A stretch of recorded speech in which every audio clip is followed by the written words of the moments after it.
is really very well planned. It has covered almost all the areas of research. And today topic, that is of sampling designs. And we all know that everything changes but the change. That in in our lives there is continuous change, and research, that is the main background behind the changes. And research that is based on accurate and reliable data. uh, Research that is further used in many processes, that is in policy formulation, in planning, and in many other aspects. And for all these, first step is data collection.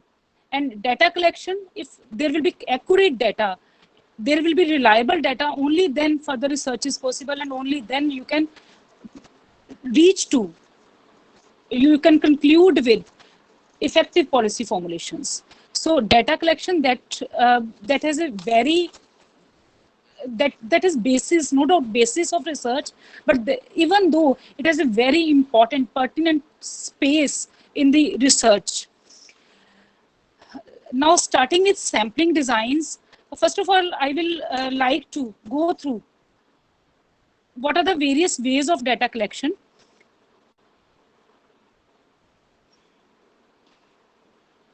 I am starting presentation.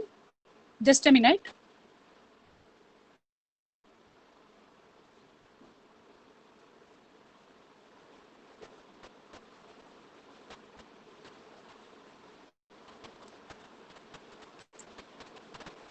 Whether presentation is visible? Yes, madam. Whether screen is visible? Yes, okay. madam. Thank you. Okay. There are various ways of data collection. Basically, we opt two ways. One is the census method, and another one is sample method. What is census method? When you study each and every unit in the population, what is the population? It is the any number of respondents which are related to your inquiry, which are related to your topic.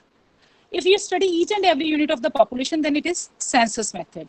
And Excuse me, definitely, madam, PPT is not visible, madam. Just it is PPT blank. is not visible. It is blank, madam. Now it is coming, madam. Yes. It is okay. Now it is coming. Visible? Yeah. Now it is. Okay. Now it's coming. Okay, okay.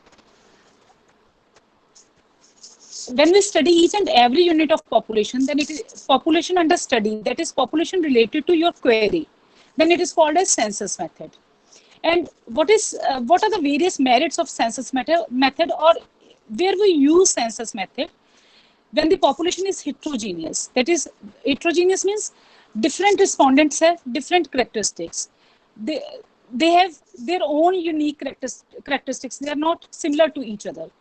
And when we need very reliable and accurate results, no doubt, then we use census method. But still, in census method, there are other types of limitations, that non-sampling errors increase, administrative control increase, even though it may lead to non-reliable results or non-accurate results.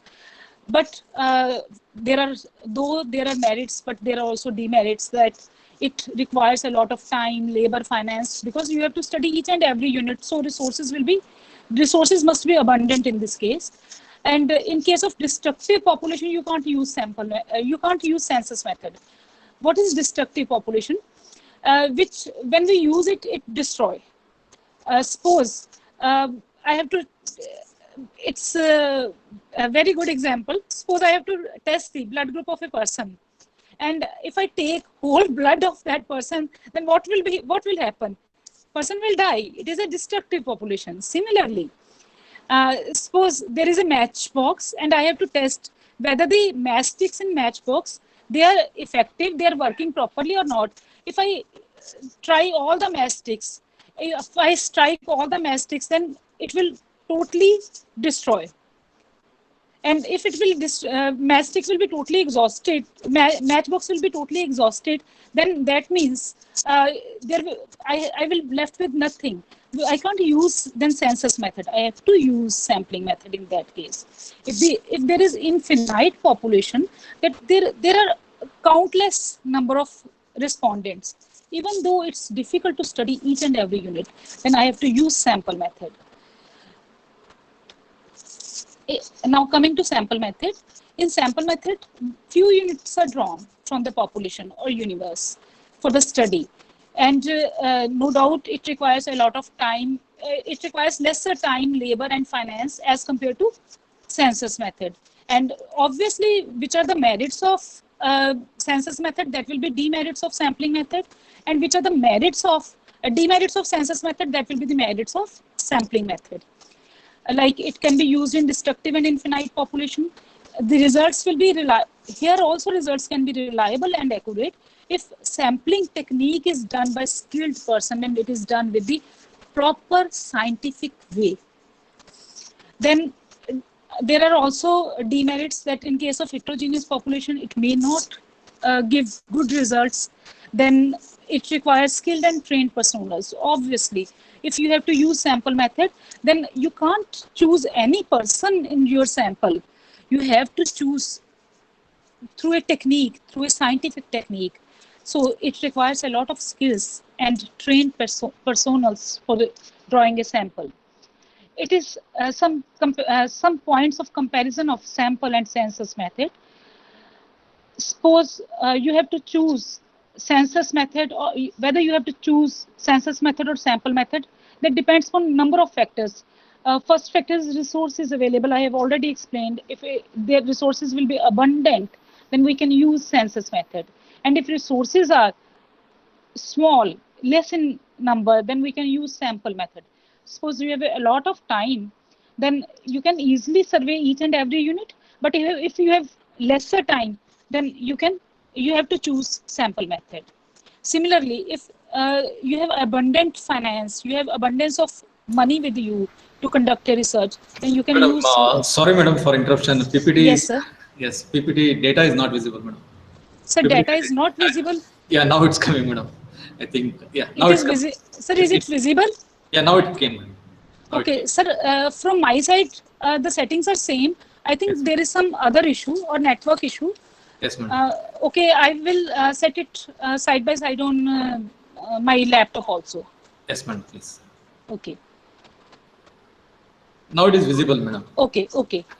Sir, then next is population size. If size of population is large, then it is difficult to study each and every unit. Then we have to use sample method. But if size of population is small, then we can use sample method. Because, size of population is small, then we can use census method. Because it is easy to use each and every, to survey each and every unit. Then again, next point is variance in data. Variance in data is if there are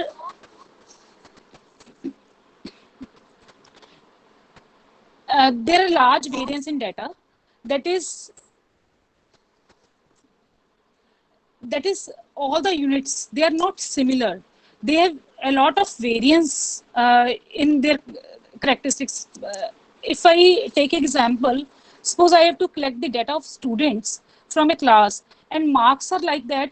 One student has 10 marks and another one has 90 marks out of 100, and some have 60, some have 70, some have 80. That means variations are large.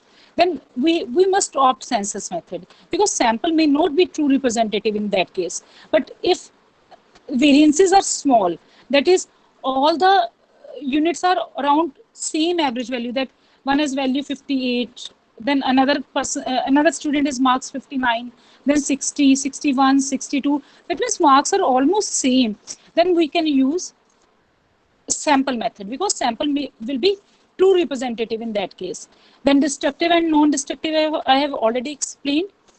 And if cost of sampling error is high, what is sampling error? It is basically selecting a wrong technique of sampling. If it is high, then we use census method. Otherwise, we use sample method. Then cost of non-sampling error. Non-sampling error, that can be of any other type. I will explain it in this lecture later on. And cost of sampling error, if it is low, then we use census method. And if it is high, then we use sample method. If we want to give personal attention to respondents, then we use sample method, because number of respondents will be less and we can easily give attention to each and everybody.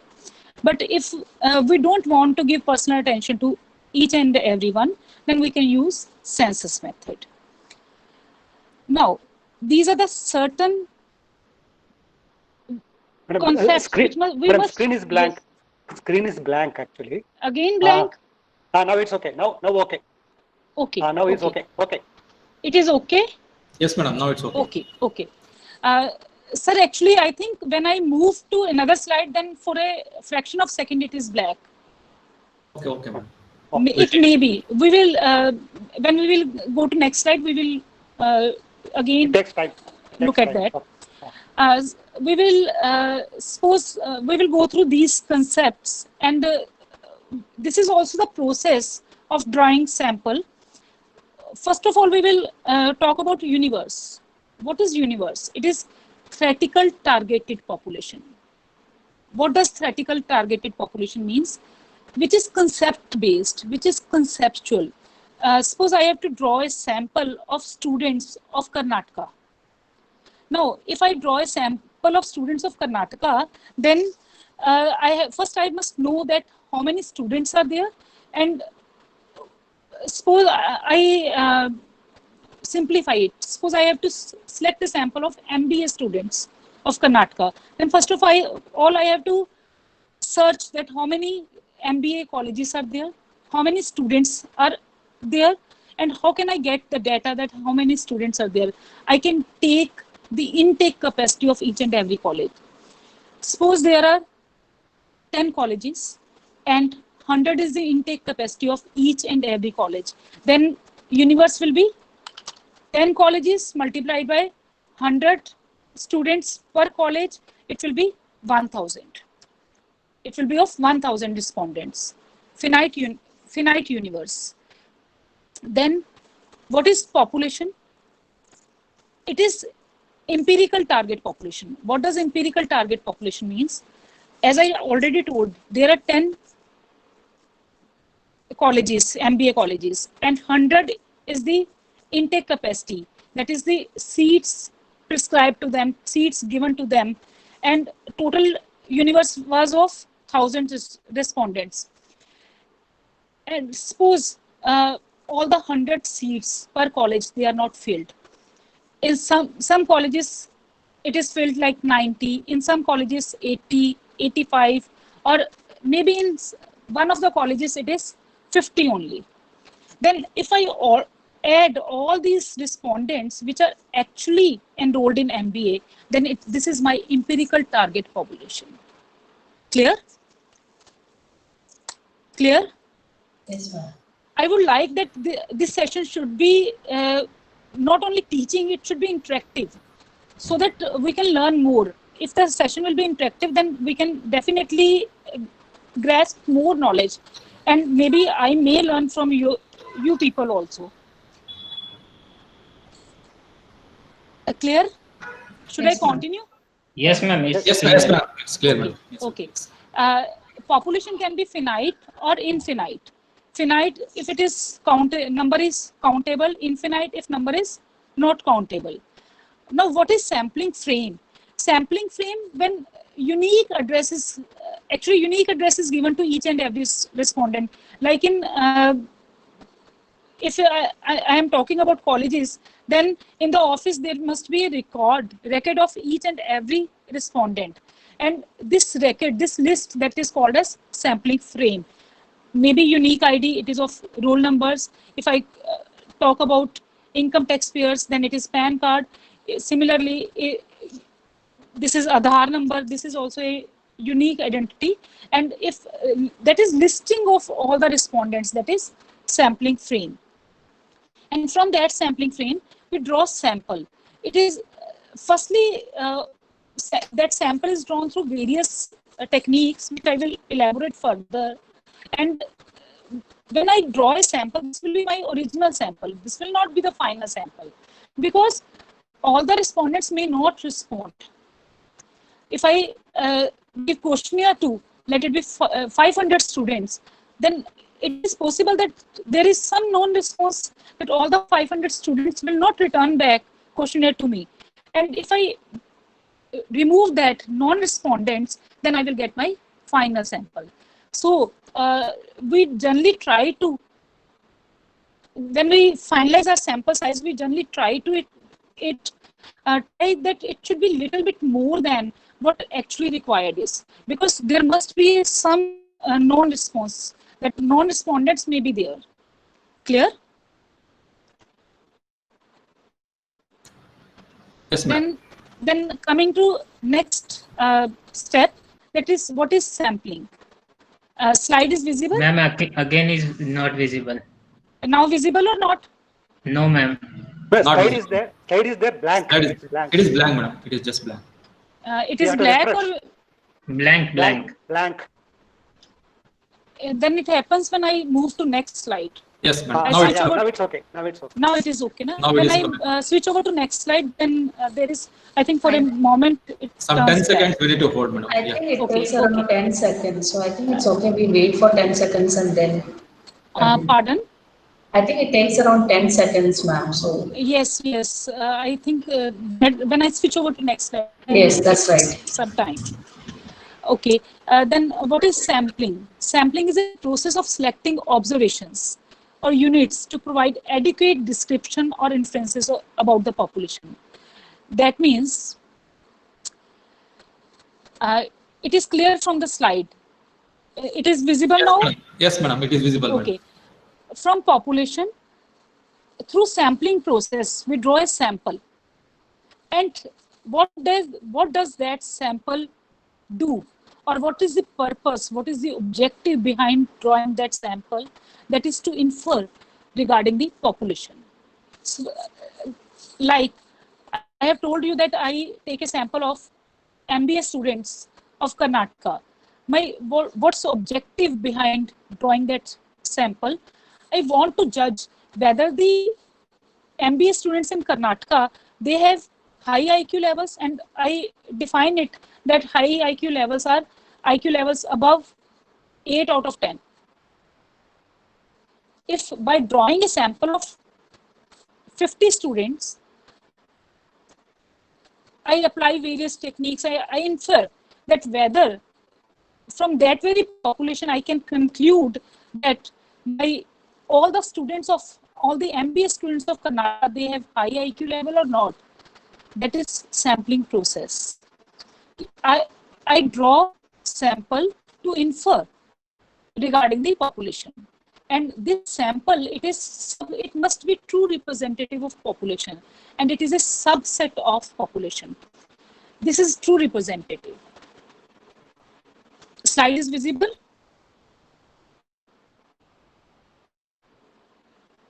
Yes, ma'am. Okay. It is true representative. That is sample, that is subset of population. If it is a homogeneous population, then it is truly representative. But if it is a heterogeneous population, then there are other techniques, and if it is a subset, then it can truly represent population, even though it is a heterogeneous population, if proper sampling technique is applied. But coming to next slide, if it is like this, sample is not the proper subset of population. Sample is subset of population, some of the units that I have drawn for population, but it is not the proper subset of population, then it may not truly represent population. In first slide, sample was a good sample, but in this slide, it is not so good. And in next slide, if I talk about this sample, it is totally out of population. Slide is visible? Yes, madam. It is visible, madam. Yes, ma'am, it is visible. It is totally out of sample. So it is not true representative at all. It is not subset of population. It is bad sample if I go by scientific technique. Now, coming to sampling design process, how we design a sample, how we do sampling designs. First of all, as I already told. Madam, it is in animation style. It is. So animation style, you have to press again. Then the words will come. Now it's blank. Again, if you press, then the words will come. Sir, it is Yeah. blank. Yeah, it's blank. Now it's coming. Okay. I think that Okay. twice you have to do that. Twice you have to do. Now Okay. it is visible. Visible. Okay. Okay. Sir, sampling design process. In this, we have to first define the population. I already told you what the population is. Then we define the sampling frame. Population, that is the each and every respondent related to your query. Suppose I have to study the COVID patients, then all the COVID patients in Punjab, then all the COVID patients in Punjab, this is my population. Then I will determine the sampling frame. Sampling frame is the complete listing of all the units, all the respondents, and that data I can take. There is no doubt government hospitals and even government sites which are giving this kind of data, that is COVID patients, their addresses, their all the details of COVID patients. Then I determine the sampling procedure. There are various ways of determining sampling. There are some techniques which are called as probability sampling techniques, and some techniques which are called as non-probability sampling techniques. What's the difference between both? Probability sampling techniques are those techniques where each and every respondent have some chance to be selected in sample. Here, investigator has no control. Researcher has no control for drawing the sample. In non-probability sampling, scientific method is not used. There may be biasness, there may be subjectivity. Researcher choose according to his subjectivity. Researcher choose sample according to his subjectivity. In probability sampling, I define that there is some chance. Actually, in some notes, there is that equal chance. Actually, there is not an equal chance of each and every respondent to be selected in sample. It is basically some chance of to be selected in sample.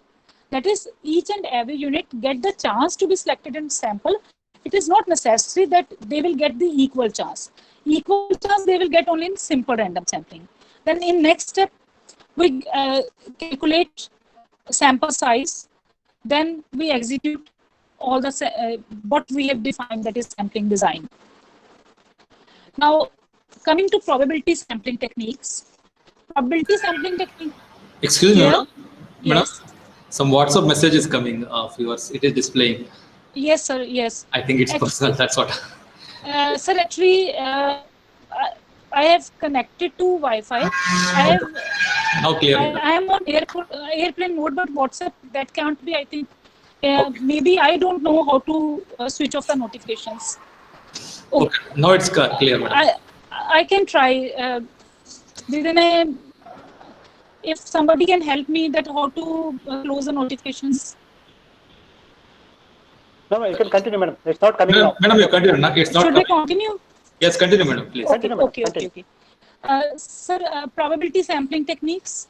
Probability sampling techniques, when each and every respondent has some chance to be selected in sample.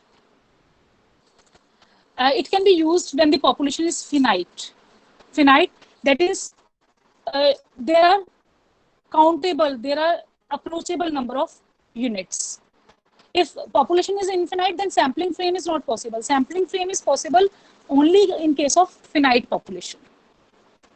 Because if population is infinite, then list is not available. No? Like number of stars in sky, when we say that, no doubt numbering is started now, but even though we can't provide a complete list of stars, then sampling frame is not available in case of infinite population. So in that population, we can't use probability sampling techniques. For probability sampling techniques, there must be finite population and sampling frame should be available. And here, there is no discretion of researcher. That researcher has no choice.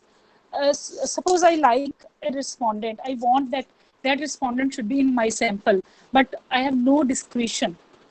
I have no power to choose that person in my sample. in case of probability sampling techniques, because I have to go by law, I have to go by scientific technique, and in that scientific technique, that person may come or may not come in, may not be selected in my sample. Then next is non-probability sampling techniques. Non-probability sampling techniques, where sampling frame is not available. As I already told you that when population is infinite, then sampling frame is not available, and maybe in some other cases sampling frame is not available. And discretion of researcher. Madam, again you put enter. Now it's okay. Okay, right. Visible? Slide visible, is visible? Visible, madam. Visible. Okay. Then discretion of researcher. That if researcher wants that person A should be in his sample, then that person can be selected, because it depends on the choice, subjectivity of researcher. So non-probability sampling techniques, researcher has a lot of power, that what respondent he want to select, he can. Clear? Clear? Madam, Yes, madam. Okay. Now, coming to various types of sampling techniques. Slide is visible? Visible, madam. Visible. Okay. There are probability sampling techniques and non-probability sampling techniques. When there is unrestricted sampling, that is, we don't apply any restriction, then it is called as simple random sampling. But in non-probability sampling, or in probability sampling, then when we apply some restrictions, then it is called as complex random sampling in case of probability sampling, and in case of non-probability sampling, it is purposive sampling or quota sampling. Or in unrestricted sampling, in case of non-probability sampling techniques, it is convenience sampling. Now, coming to first technique, that is simple random sampling. It is a probability technique, a sampling technique. That means each and every respondent must have some chance to be selected in sample, and here that chance is equal for each and every individual. Suppose there are 1,000 respondents and I have to select the sample of 100, then each and every respondent will get the equal chance to be selected in my sample. Then in case of complex random sampling techniques, chance of selection is not same. That varies according to method. In case of simple random sampling techniques, there are two types of techniques. One is lottery method and another one is random number tables method. What is lottery method? Lottery method, when it is simple lottery, as we draw slips without any biasness. That is, a blindfolded person draws slips. In lottery method, what we do, no doubt sampling frame should be available, that is complete listing is available. We make slips of each and every respondent, and that slips should be uniform. Only then it will be unbiased. Then a blindfolded person, that is, there should be unbiasedness. Blindfolded person draws various slips, and that slips, how many slips will be withdrawn? What you want to be your sample size. This is the lottery method. Clear? Each unit of population, it is named or numbered and is marked on separate piece of paper, and draw is made without any bias. Clear? Clear? Yes, madam. Okay. Yes, ma'am. Now coming to next method, that is random number table method. In random number table, there are various random number tables available, like Tippett's table, Fisher and Yates table, Kendall table, Rand Corporation table. Depending upon their, some are 2 digits, some are 4 digits, some are 3 digits. Random number tables. In random number tables, again we identify each unit of universe, that is sampling frame. A list of sampling units should be available, that is sampling frame. Then we provide unique code to each and every unit. Is it visible? Yes, ma'am. Now Yes. it is visible. Okay. Identify each and every unit of the universe sampling frame. Then we assign serial number to each unit. That is a unique code to each unit. Then we randomly select any page, row, and column from a random number table. Then we select the units. I have this. This is a part of random number table. It is 5-digit random number table. For using this random number table, that is 5-digit random number table, I must have to assign each and every unit 5-digit code. I have told you that I have to assign a code to each sampling unit. For using this random number table, that is 5-digit random number table, I have to assign 5-digit code to each and every respondent. Suppose in my previous example, there were 1,000 respondents of the Karnataka colleges. Then I have to assign 5-digit number to each and every respondent of the Karnataka colleges. Now, what next I will do? I will do, because in random number table there may be more than one page. Then first of all, I make the slips of all the pages. I randomly draw one page number. Let it be page number 2. In page number 2, there may be many rows and many columns. Here, like here, 4 rows are there, and 8 rows are there, and 4 columns are there. So in this 8 rows and 4 columns, what I will do, I will randomly draw one row. I will make the slips of 8 number 1 to 8 for the rows, and number 1 to 4 for the columns. I will withdraw one slip for the column, and I will withdraw one slip for the row. Suppose slip drawn for the column is 3 and slip drawn for the row is 5. Then I will draw number from the 5th row and 3rd column, that is number is 15370, right? Now I have assigned numbers to all the 1,000 respondents. The respondent which is given the number 15370, I will take that respondent in my sample. Now I will move to next number in this random number table. It is 40164. I may not have given any respondent this number 40164. Then I will leave this.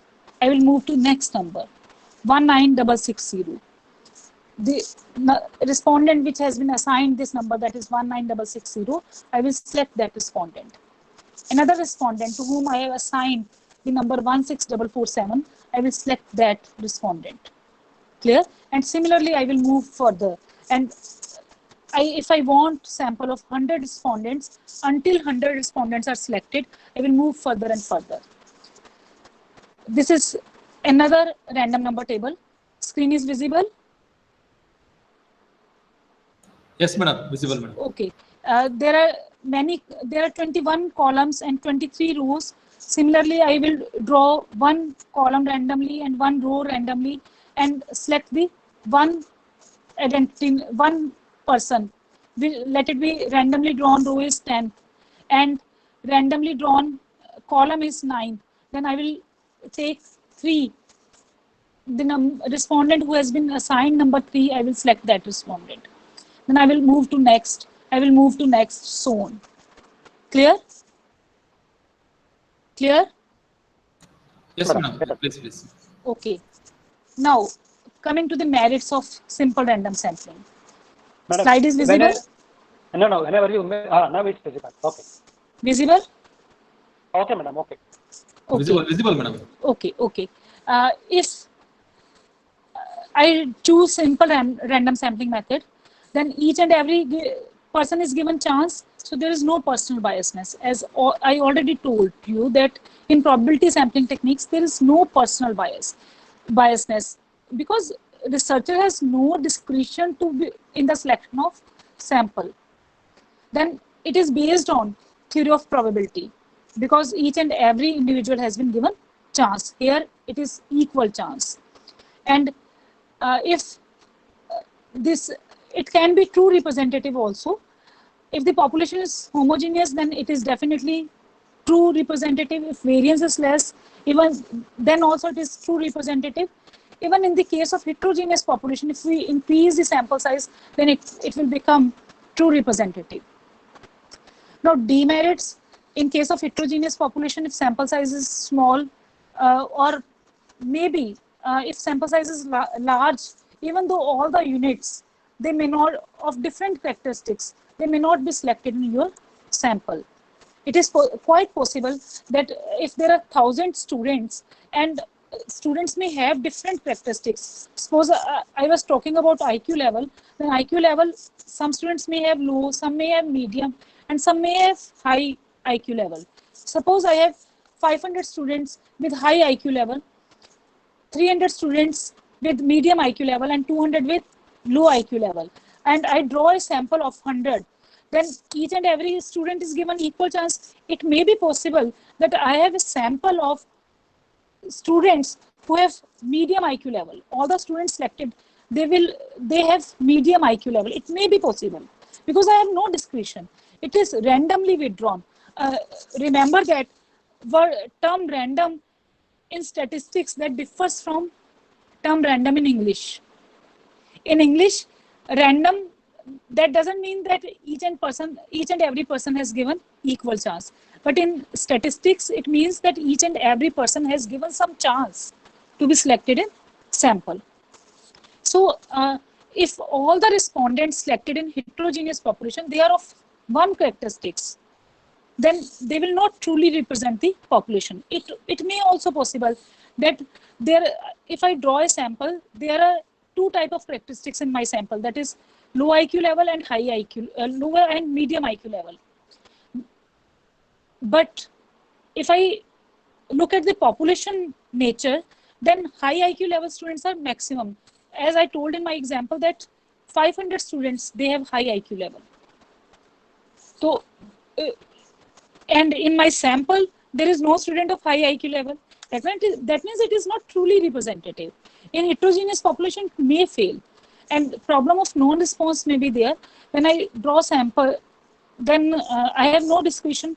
Maybe some persons not respond to my questions, not respond to my stimuli.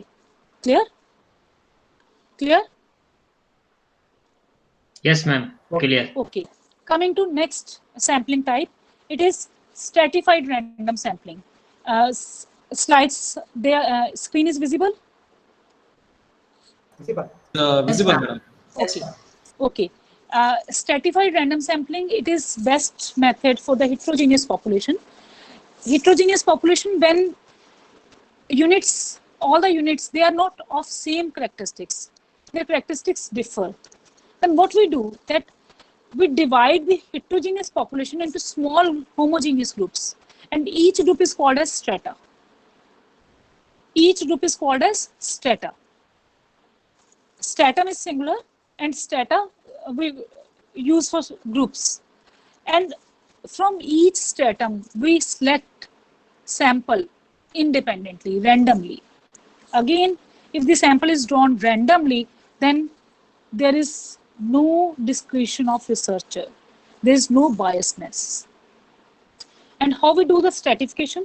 It is done on various characteristics of the population. It may be through administrative groupings, it may be geographical regions, it may be through any other auxiliary variables. Like in my example of students, I can group students according to their IQ level. That is, I can make 3 groups: low IQ level, medium IQ level, and high IQ level. I can classify the persons according to their occupation. That is, self-employed person, service in job persons, retired persons, and maybe students or housewives. I can divide according to that also. That means strata, that is actually basically, that requires a lot of skill, because strata, all the strata, they should be mutually exclusive and exhaustive. You know the terms mutually exclusive and exhaustive? Do you know the terms mutually exclusive and exhaustive? No. Yes, ma'am. Yes, ma'am. Okay. Mutually exclusive, that means all the strata they should not overlap with each other. That means one respondent should fall in one stratum. And exhaustive means all the respondents should cover in that my classification of stratas. I give you example. When I classify according to occupation, then I have taken the few categories. One is self-employed, then I have taken retired, then I have taken job class, I have taken another that is housewives or students. Suppose my population that consists of all these 5 categories. So I divided that into these 5 strata, and my population doesn't include any other person with any other occupation. So all the strata are exhaustive because these have covered all the characteristics of population. Suppose I take another category here, that is, let it be professional. Now, if I have to classify the respondent, then self-employed and professional, these are overlapping categories, overlapping groups. A person who is termed as professional, he may be self-employed. It is possible. It is quite possible. Clear? Yes, ma'am. Yes, ma'am. Then in that case, my classification of strata, that is not appropriate, that is not accurate, because one respondent that may fall in 2 categories, that will lead to further adverse consequences. Then accurate sampling is not possible. Accurate even stratification is not possible. That's why we say that stratification requires a lot of skills. This is an image which is representing stratified sampling. Here, 3 types of strata are there. First strata, second strata, and then third strata. The whole population that is covered into 3 strata. And there are 3 respondents in first stratum, then 6 in second stratum, and 3 in third stratum. Then randomly I draw 1 respondent. Suppose I have to draw 4 respondents in my sample. Then I will make the slips of 3 respondents in first stratum, that is 1, 10, and 12. These slips should be homogeneous, uniform, and I will draw randomly 1 slip. Random definition will remain same as I have already explained. That is, it will be either through random number tables or through lottery method. So suppose that person withdrawn, that is 10, number 10. Then from other 6 respondents, I will again randomly withdraw 2 respondents, let it be 2 and 8. Then from another stratum of persons, of respondents 3, 5, 5, and 9, I withdraw 1 respondent, let it be number 5. Then my sample that includes this 4 respondents, 2, 8, 10, and 5. Clear? Clear? Okay, ma'am. Yes, ma'am. Yes, ma'am. Okay. Yes, ma'am. Now, slide is visible? Yes, ma'am. Now it is visible. Okay. Stratified sampling, it can be of 2 types. Non-proportionate stratified sampling and proportionate stratified sampling. What does non-proportionate stratified sampling means? That means I draw sample from each and every category, but it is not essential that number of respondents in my sample are in same proportion as in the population. There are 3 categories, A, B, and C. Population sizes 600, 300, and 100. I draw a sample of size 100 and I take sample from each and every category, A, B, and C. And that sample size may be 33 from C, 33 from B, and 34 from A. Total is 100. But it is not in same proportion that of population. Because in population, strata A has 60% of the cases. 600 out of 1000, that means 60%. Stratum B has 300 out of 1000, that is 30% of the cases. Stratum C has 10% of the cases. But in my sample, it is 34% from stratum A, 33% from stratum B, and 33% from stratum C. That means they are not in same proportion as they are in population. Coming to proportionate sampling, stratified sampling. Proportionate stratified sampling, in this proportion of respondents in sample is exactly same that is in population.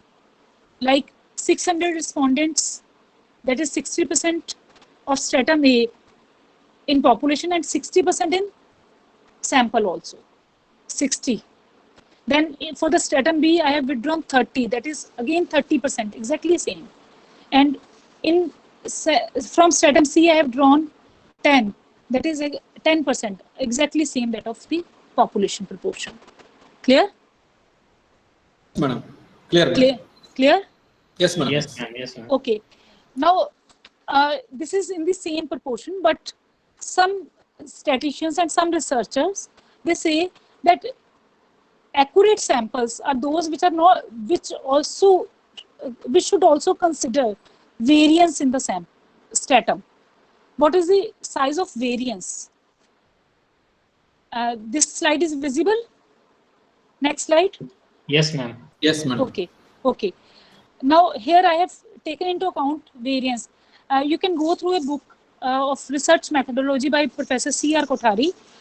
He has taken this sigma into consideration.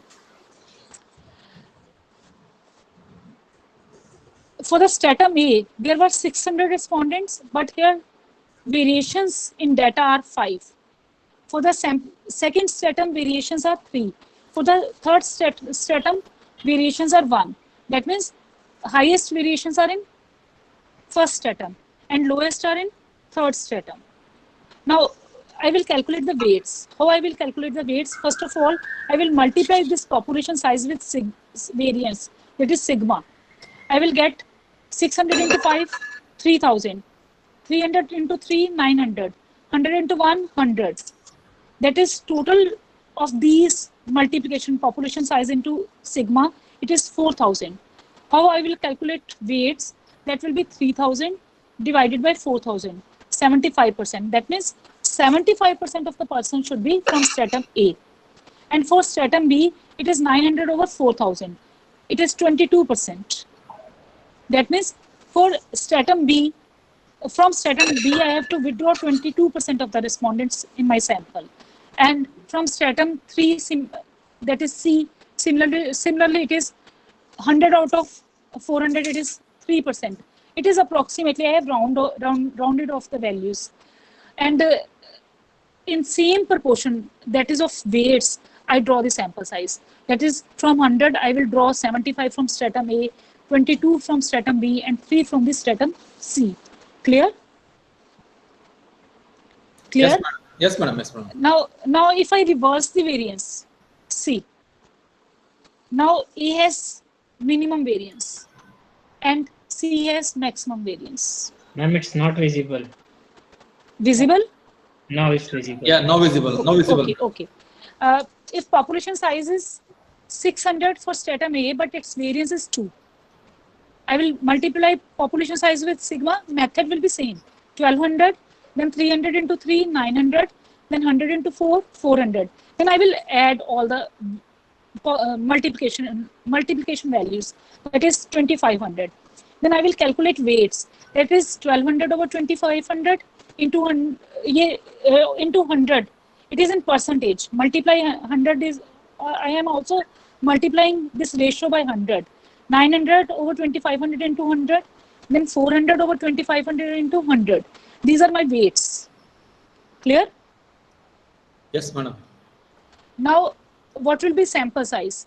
48% from sample A, 36% from sample B, and 16% from sample C. Clear? Yes, madam. Clear? Yes, it's clear, madam. Okay. That means, see the difference between both the examples. In first case, I have drawn 75% from the sample A. Here, though the sample size is again, population size is again the highest for the stratum A, but I have drawn only 48 respondents from sample A, from stratum A. 48 respondents from stratum A, because here variance is less. Variance is less means this is homogeneous. Their values are comparatively homogeneous. Their respondents are homogeneous, so I can draw comparatively lesser respondents from this sample. But in third stratum, variance is large. That means there within the stratum there are still some heterogeneity, and to avoid that heterogeneity, that my sample should be truly representative, so I should draw larger sample size from that very stratum. So I've drawn 16 respondents from that very stratum. Okay, 16 from 100, that is 16% maximum in all the 3 stratum. Clear? Yes, madam. Clear? Then it has own its merits. First, it can be used in case of heterogeneous population, as I explained, that each and every step that is to divide the heterogeneous population into homogeneous groups. Then it definitely it is true representative, because I have divided the heterogeneous population into further small groups, and I have drawn the sample from that very small groups through random sampling. And that random sampling, that is again based on the law of probability. So it is based on theory of probability. What are the demerits? Definitely it is complex. It requires a lot of skills, and definitely entire information about the population must be known. Only then you can formulate this data. If information about population is not known, then data cannot be formulated. Clear? Yes, madam. Okay. Then coming to next technique, that is systematic sampling. In systematic sampling, what we do, that we arrange the whole sampling frame and assign numbers to them, and then we draw sampling units at equal intervals. What is how we determine that interval? It is Madam, basically not visible. Not visible. The slide. Yeah, coming. Visible. Yes, yes, yes, madam. Okay. All the items in sampling frame, they are arranged, number, and then sample is drawn. Each unit is drawn at equal interval. And how we determine this equal interval? Interval is determined by dividing the size of population with size of sample. As in my case, there were 1,000 students, and I have to draw the sample of 100. And what will be the interval? It will be 1,000 divided by 100, that is 10.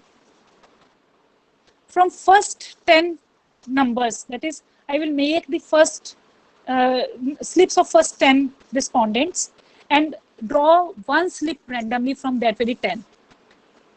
Let it be number 4. Then all other respondents will be selected as 4 plus 10, 14, 4 plus 20, 24, 4 plus 30, 34, 44, so on, till I achieve 994. All the respondents at specific interval are drawn in my sample. Clear? Clear? Yes, madam. This is the image which is representing systematic sampling. Here the interval is 3. Slide is visible? Yes, ma'am.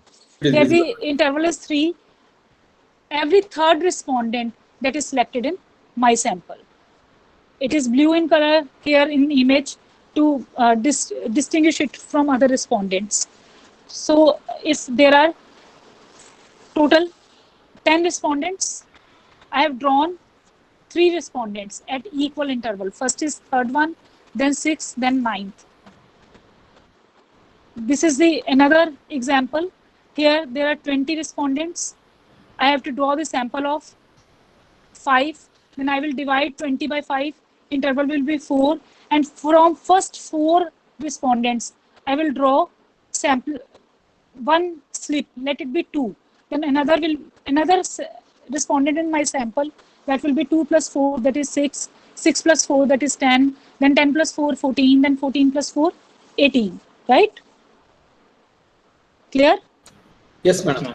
5 respondents have been selected. Now, merits. Of course, it is economical, and first unit that is drawn randomly, so it is based on theory of probability also. Now, what are the demerits? Demerits of systematic sampling, it is worst case can be in case of periodicity. Do you know what the periodicity is? No, ma'am. No. Oh, okay. I think all of you must know about periodic tables.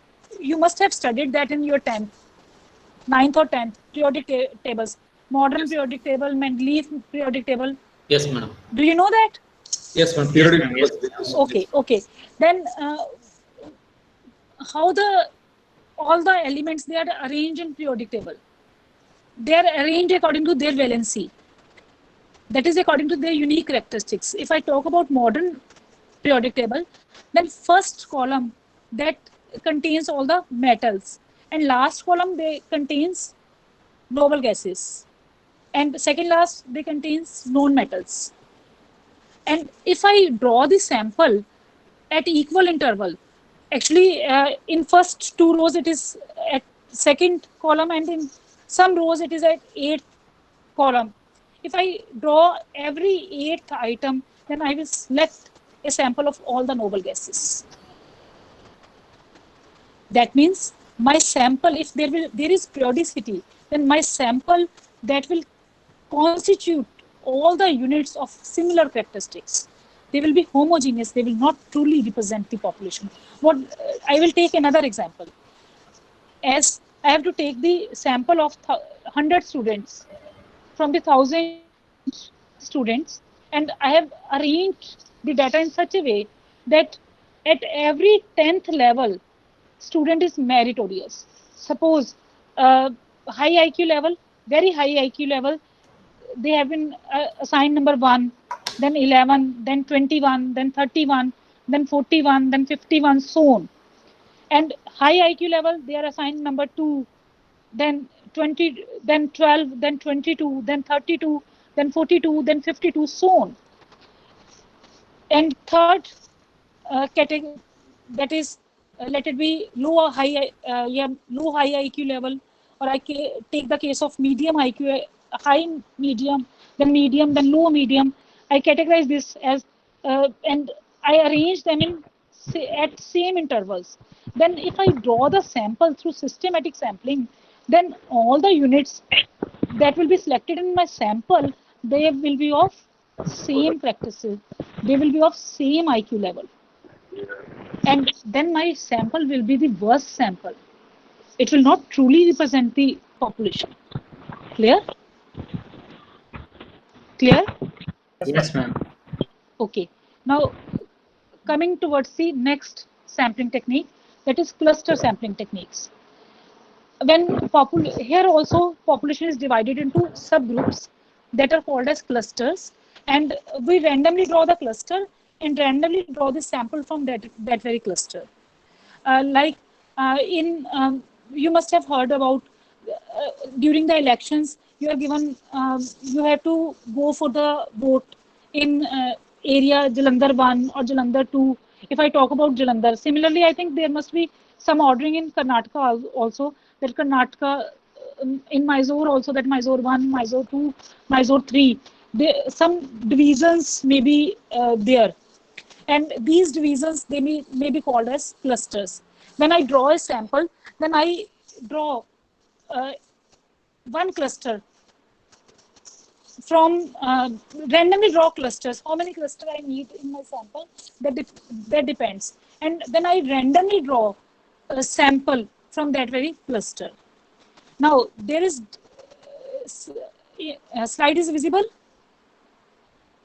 Yes, madam. Yes, slide is visible? Cluster sampling, visible.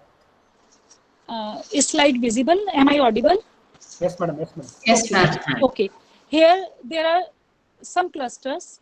5 clusters are there.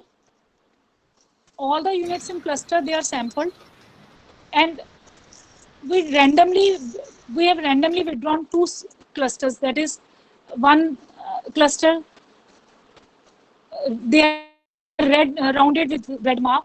I have selected that clusters, and if I want, that depends. We can survey each and every unit of that cluster, or further we can take random sample from that very cluster, and these clusters are also randomly selected. Now, here the population, that is natural population within the cluster. I have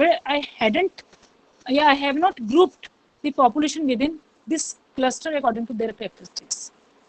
This is the difference between the stratified and cluster sampling. In stratified sampling, we group the data deliberately into the homogeneous subgroups. But in this case, I divide the whole population into groups, but that groups are natural groups.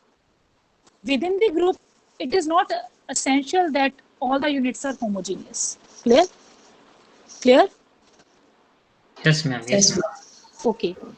Then next is multi-stage sampling. Slide is visible, I think. Yes, ma'am. It's visible. Okay. In multi-stage sampling is used when population size is very large and population is divided into clusters and stages, and sometimes in strata also, and sample is taken from that very stage through random sampling. I have taken this image, and this image here, is it visible? Yes, madam, visible. Okay, okay. This first row of circles, it represents the clusters. And each cluster with homogeneous characteristics, I have selected.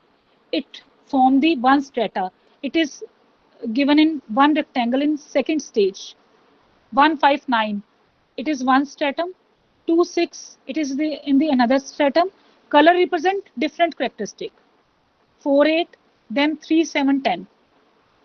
And from each stratum, I randomly select one cluster. Let it be 1 from 1 and 9 from the first stratum, 6 from the second stratum, 4 from the third stratum, 7 and 10 from the third stratum. And from each cluster, I again randomly select all the respondents, and stars are the respondents which I have selected. From the first and ninth, I have selected 2 from each of the cluster, and this forms my sample. Okay, there are total 12 respondents. All right, I think image is clear to you. I take example. Suppose I have to draw 100 farmers from all over India. Now, all over data of farmers for all over India, that is very large. What will I do? I will divide the whole data, whole country into different clusters. Suppose I divide the clusters, I take the states in form of clusters. Now, different states, they have different agriculture dominance, level of agriculture development. Now I further form this strata. I will take the states which are highly developed in agriculture sector in one stratum, which are very less developed in agriculture sector in other stratum, and similarly I divide all other states in different categories. Let it be very highly developed agriculture sector, very less developed agriculture sector, then medium agriculture development. I divide the whole states in this form. This is called as strata. Clear ho gaya? I think clear. Yes, ma'am. It's clear. Now from like in first stratum, that is highly developed agriculture states, Punjab will be there, Haryana will be there, Maharashtra will be there, similar other states. I will draw any 2 states. Similarly, from the other category, I will draw any 2 states. From the other category, I will draw any 2 states. Any here is through random sampling. Any means through random sampling. Any doesn't mean my discretion is there. I have no choice in probability sampling techniques for selecting a sample. And after selecting this states, randomly selecting the states. I will randomly select, I will make the list of all the farmers. I will take the list of all the farmers. Then I will randomly select any two farmers from each state. I have to select the sample of 100 farmers. I can further divide it into districts also. I have selected, let it be 5 states randomly. Then I will take, let it be 4 districts randomly from each state. Then I will have 20 districts, and I can take further 5 farmers from each districts. Then I will have total 100 of farmers. This is the multi-stage sampling. Clear? Clear? Yes, ma'am. Okay. Then multi-stage sampling, it has merits that complete listing is not necessary, because I will first take the states, then make the statum for that, make the stata for that very states. Then I will select few states, and the states which I have selected, I will make the list of districts of that very states. Then I will select the districts. Which districts I have selected, I will make the list of farmers of that very districts only. So no complete listing is required. Again, it is based on theory of probability, that all the sample that is drawn scientifically according to law of probability, and there is no biasness.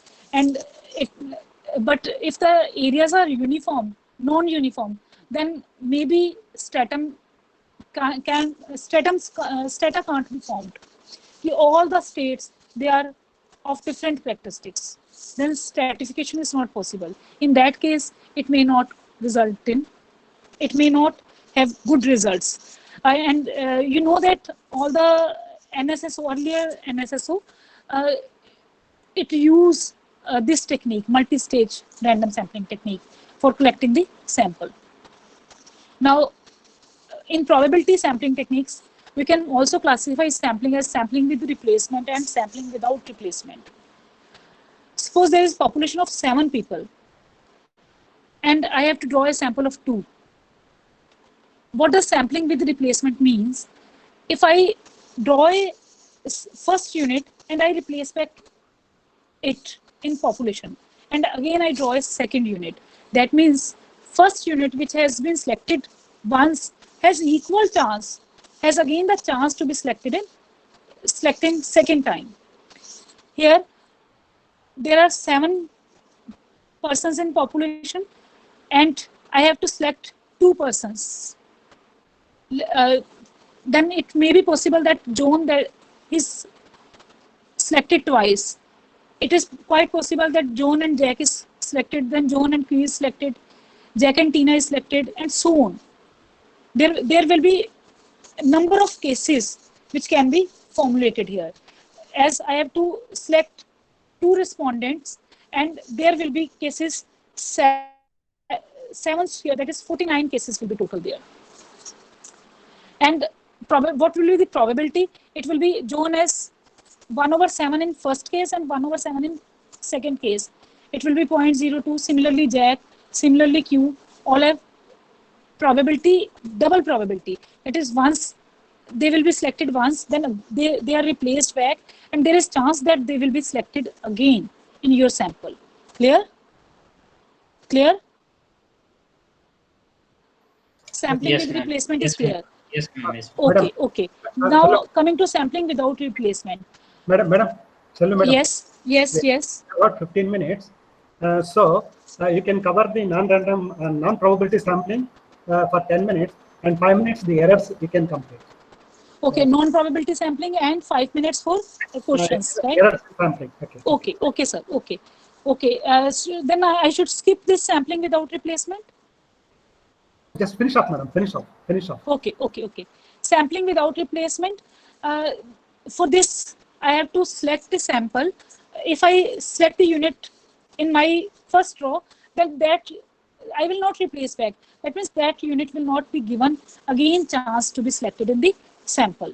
Then coming to non-probability sampling techniques, there are various non-probability sampling techniques like convenience sampling, purposive sampling, then quota sampling, then snowball sampling. Convenience sampling, it is very simple.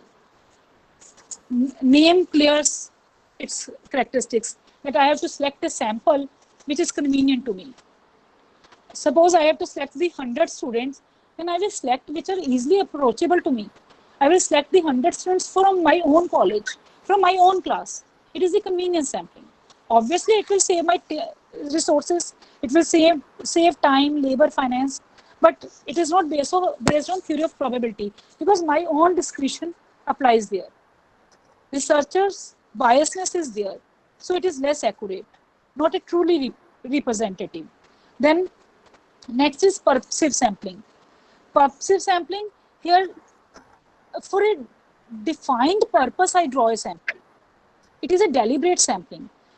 Suppose I want that my student should participate in quiz competition and win there. My student should participate in quiz competition and win there. If I draw through a random sampling, then maybe student selected is not good in general knowledge. Suppose I want my student should participate in dance competition and win there. Then if I select through random sampling, that maybe that student is not good at dance, levels of dance. So I will apply my own judgment. I will select a student who is good at dance and select that in my sample. It is a subjective method. Depends on my subjectivity. There may be partiality. There may be 4 students who are good at dance, but I select only 1. Biasness may be there. So it is not true that it is not unbiased, but it is definitely, it will serve my purpose. Non-response will not be there. Data will definitely be economical, because there is no need to complete listing of all the items. I have similarly selected the item according to my purpose. Then demerits, it is not based on theory of probability. Biasness is there. Partiality can be there. Clear? Clear? Yes, ma'am. Yes, ma'am. Should I move to next? Yes, ma'am. Okay. Then slide is visible. It is quota sampling. It is like stratified sampling, but the difference is that here groups are formed, but the samples drawn from that very groups, that is according to the personal choice of investigator. Here, random sampling is not applied. It is generally used in public opinion surveys, like reporters, if they have to interview some persons. Suppose I have to take the interview for the budget. I will make different quotas, that I will take different categories, different groups. Like I will take housewives for the budget interview.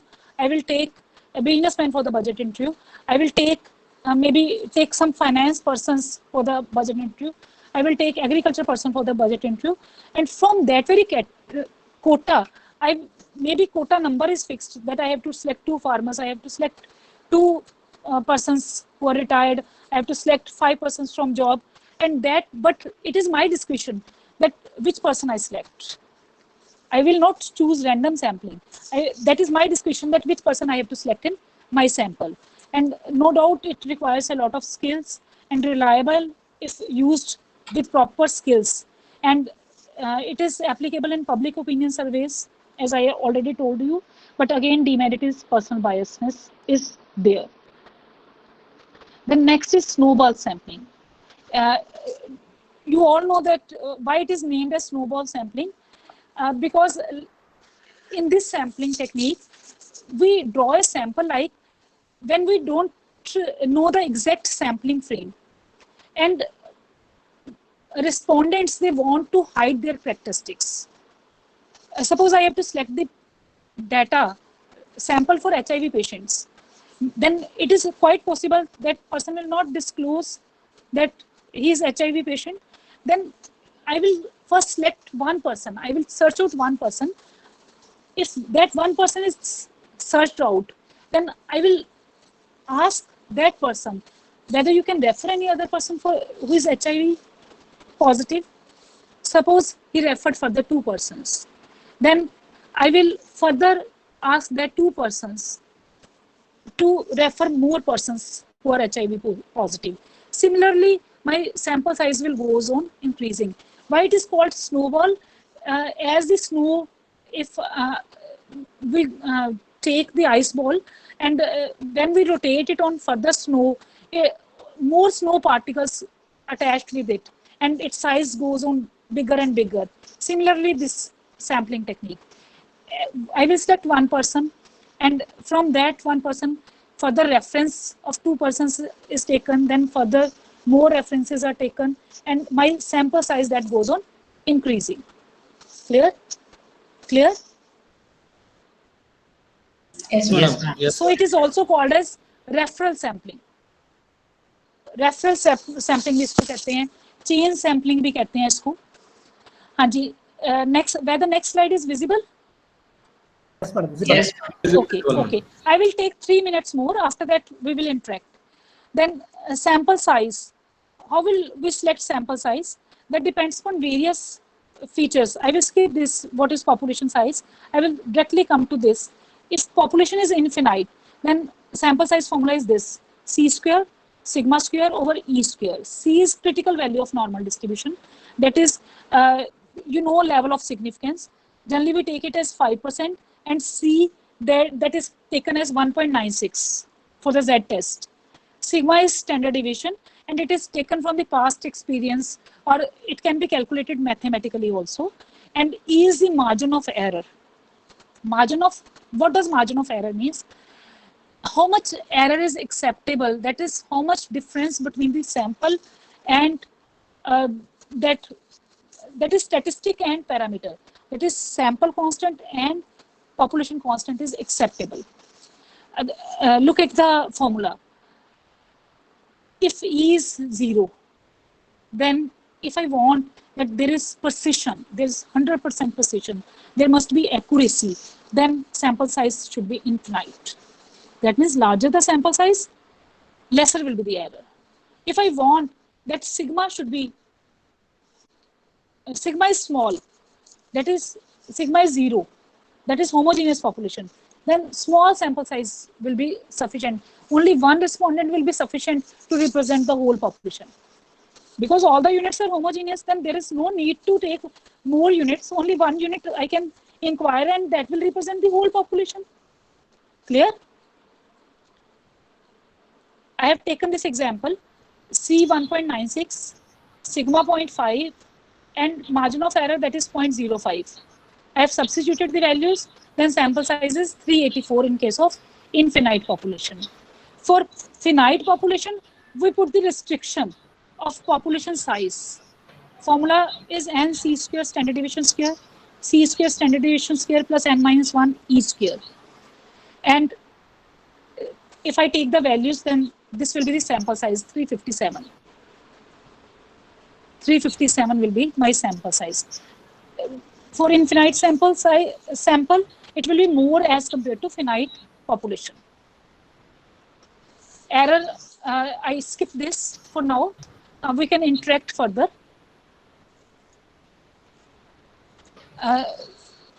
Should I wind up here? No, madam, please, Yeah. you can continue. Madam. Madam. I can Madam, continue madam. with sampling errors and non-sampling errors. Please, Yeah, please. yes, madam. 5 minutes I can complete, madam, because Okay, the okay. sampling should end Any with, query, if anybody wants to ask anything, you are most welcome. Or should I continue if there is no query? Madam. Please continue, madam. Continue. Continue. Okay. Madam, I hope you need some more 10 minutes, madam. No, sir, I will wind up within 5 minutes. I will definitely follow your time rule. Okay, no, madam. If any further Okay. explanations you want to share with the participants, another plus 5 minutes you can, madam. Because Okay, sir. Okay, fine. Please. What are sampling errors? Actually, basically, we divide the errors into 2 categories: sampling errors and non-sampling errors. What is error? It is the difference between inferences drawn about the population from the sample and result of census. That is difference between the sample constant and population constant. That is difference between the statistic and parameter. Population constant, they are termed as parameter, P, population P parameter. And sample constant, they are termed as statistics. S sample, S statistic. These are the terminologies used for sample constant and population constant. The difference between them, that is parameter and statistic, that is called as not actually statistic and parameter, it is the inferences about the population from that very statistic and parameter. Difference between these two, this is called as sampling error. This is called as error. This is called as error. And what is sampling error? It is error due to selection of incorrect sampling technique. कि अगर आप, if you choose incorrect sampling technique, then there must be error. Sample will not be true representative, then there will be error. This type of error is called as sampling error. And it can be increased only by increasing the size of sample. Mainly, I will say mainly by increasing the sample size. There are some other cases also, as I already explained to you, that it can be removed by stratification, by effective enumeration. Pre-testing also result in better choice of technique. Then if I choose appropriate technique, definitely sampling error will remove. Then non-sampling error. This is not due to wrong choice of sampling technique, rather due to some other factors. There may be error in calculations, that is processing errors. There may be, it may be possible that if I inquire any respondent, that respondent may not answer accurately. They may hide the truth. It is quite possible that I have overloaded the respondent with so many queries. He may not be able to handle all the queries. It is possible that there is lack of awareness, there is lack of knowledge. Respondents do not know what exactly required is. This is quite possible that concept is misunderstood. This is possible that measurement unit, that is questionnaire, is wrongly formulated. All these kind of errors are non-sampling errors. All these kind of errors, these are non-sampling errors. And non-sampling errors can be removed by taking more cautions, more precautions. By taking sample, I will say that non-sampling errors can be reduced. Because as the larger the size, non-sampling errors may be more. There may be more errors in processing and other things. Madam, slide is not visible, madam. That Yeah, is, now visible, okay, madam. Okay. That is all from my side. I wind up here. No, madam, please, you can finish, madam. Within another 5 minutes, you can finish, madam. I wind up here. Now I keep it open for all the participants. They can discuss anything. Yes, madam. No, please, you can. Yeah, madam, with regard Yes. to controlling the non-sampling errors, Right. cross-checking and quarterly feedback reports and pilot survey, and apart Yes. from that, effective pre-testing, effective enumeration, specific selection of the problem, systematic documentation, controlling the methodological bias. So plenty of methods are there to Yes, correct sir. or reduce the sampling errors. Thank you, madam. Yes, sir. Yes, sir. Definitely, sir.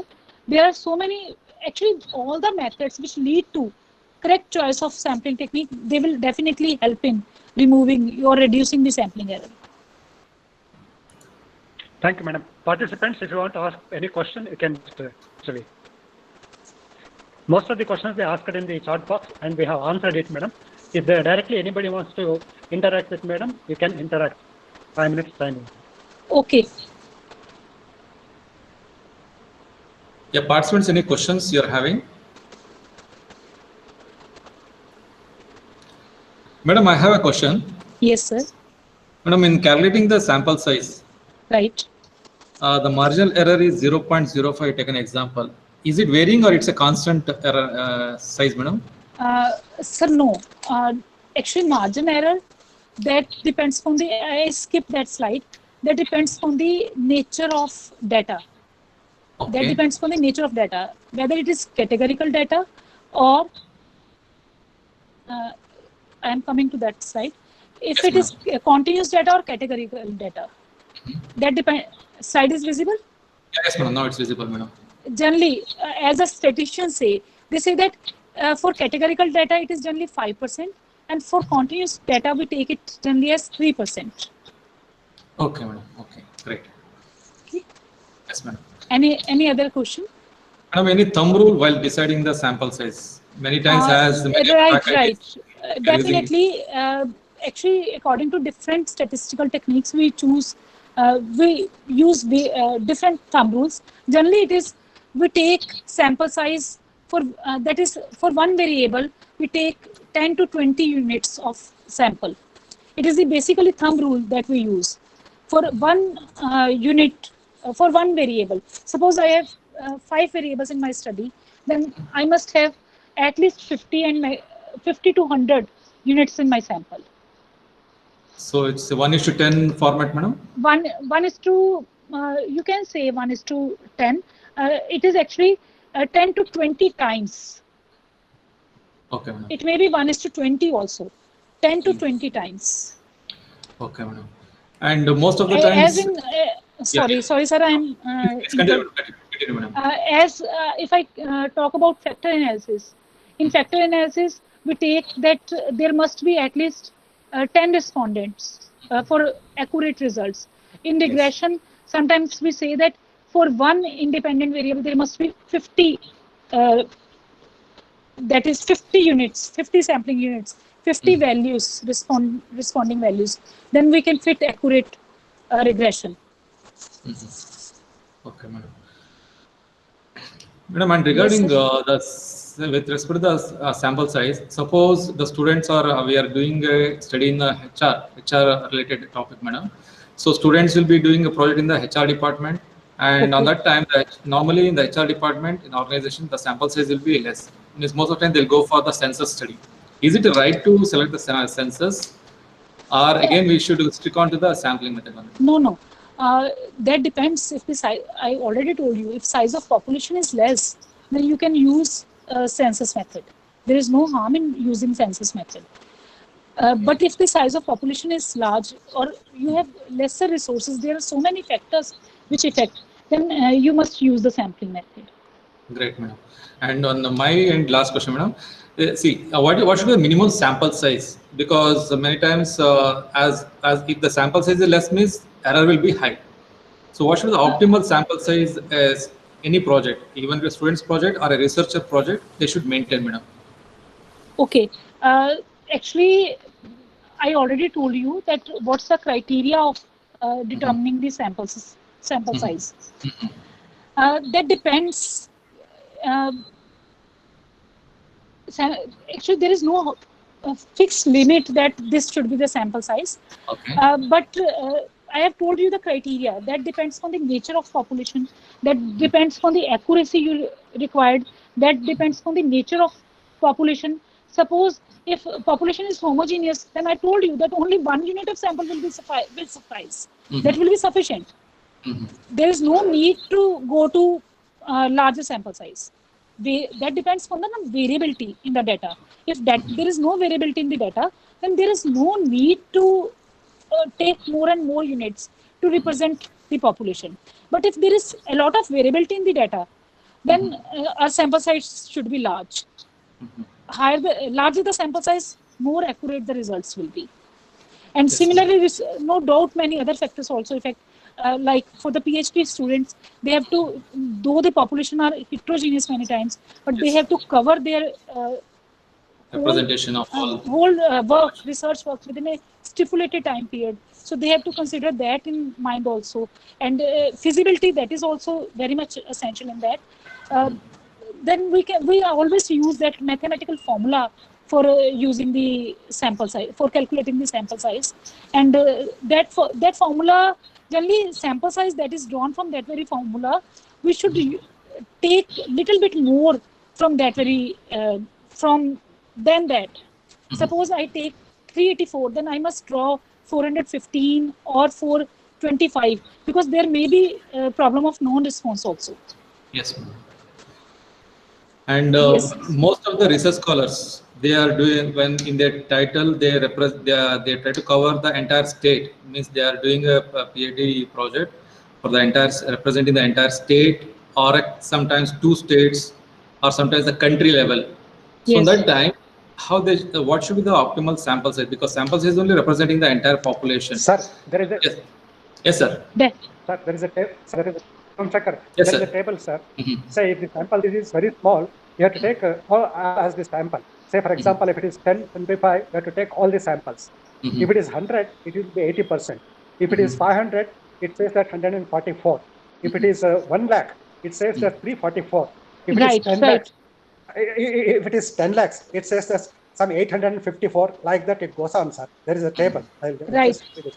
Can you get this table, sir? Yes, sir.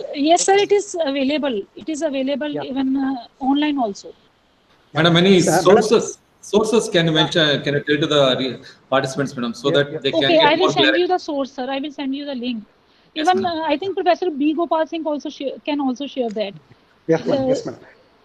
Madam, please say video. You are not visible in the video. Please Yes. switch on Okay, the video. okay, sir. Just a minute, sir. Just a minute. Sir, now is this visible now? Yes, Okay, ma'am. okay, Yes, okay. Okay, sir. Somsekhar sir, you can thank madam. Yes. Dear participants, now I would will come to the end of the session, and it's a really worthful session, madam. The time is almost, we started around 10:30, and it's almost 12:10. It's almost 1 Yes, hour 40 minutes. So I even though I with respect to sampling designs, but today your sessions are in detail about the sampling techniques, sampling methods, and the reasons for go for sampling. And actually, I'm impressed with the because in each sampling technique, normally we deal with just the theory or with some examples, but you scientifically explain that why it was taken and with respect to their merits and demerits. That was very excellent, madam. And I think I'll appreciate your sessions from all the participants. Thank you very much, Thank madam. you, sir. Thank you very much, sir. Thank you. My pleasure to interact with you also. Interact with all the participants. Thank you very much. Thank you, madam. Thank you, madam. I thank Ma'am, thank you so I thank much. the Could we have your email address if possible, if you could share it with Yes, us? yes, sir. It is shalubatra@gmail.com. My name @gmail.com. Madam, put it on the chat box, madam. Put Thank it in you. the Okay, chat I will box. put it in the chat box. dear participants, here the feedback link is already shared. Please submit the feedback. And I'm thankful to the management and beloved HOD Dr. P.S. Balaji Rao and all the participants for joining the session. Any updations or suggestions or improvements, please feel free to share with us. And also, once again, I'm thanks to the madam for joining the sessions. Madam, Thank we'll you, have sir. continuous interactions, and as Vidyaratha College of Engineering is well known for its research center, and usually we organize a series of the research workshops. So Okay. I expect you should be a resource person in our future workshops also, madam. Sure, sir. Sure. Thank you very much, madam. Thank you. That will be my pleasure, sir. Thank you. Okay, sir. And also Thank you, thankful ma'am. to Bye. Gopal Singh sir also. Thank you, sir. Okay, sir. Thank you. Thank you.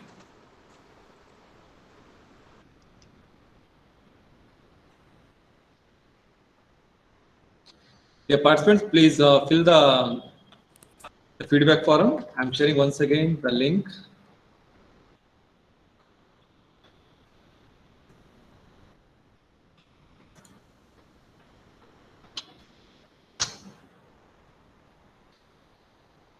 Anybody having doubt or anything you want to discuss, you can. And today afternoon at 3 o'clock, we'll be having the hands-on session on the non-parametric test. Yesterday, you all discussed with the parametric test using SPSS. And today, we are going to deal with the non-parametric test by Dr. Narayan Swamy. Sharply at 3 o'clock, 3 to 4:30. We'll send the Excel files for working. Please go through that and be ready with the SPSS in your laptop. So the sessions will be more interesting. Yes, Madam Sneha, yes, we'll give the list of the research books, okay, which are very good in content. And even we'll collect from the resource persons also, because as you've already gone through the sessions, so I hope that will help you a lot in understanding or getting the informations. Yes, day 1 and day 3 session, one recording has not been sent. Kindly send it. Thank you. Yes, we are already sharing to all. So if anybody is not getting our the resources, please drop in our research methodology, the WhatsApp group what we created. Definitely, if any individually we didn't got, so we'll send you once again. Yes, thank you all.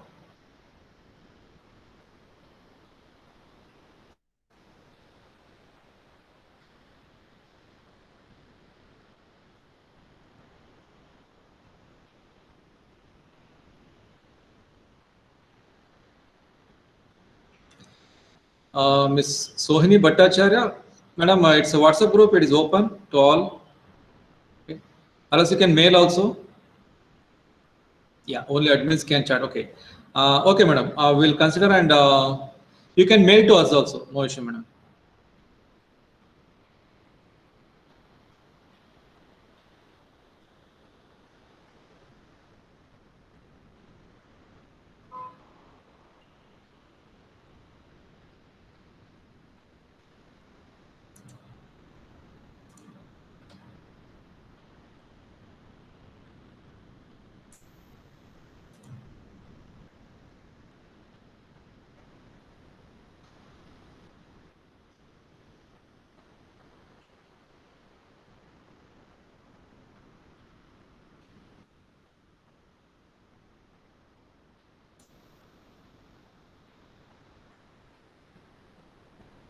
I request all the participants to fill the feedback forum.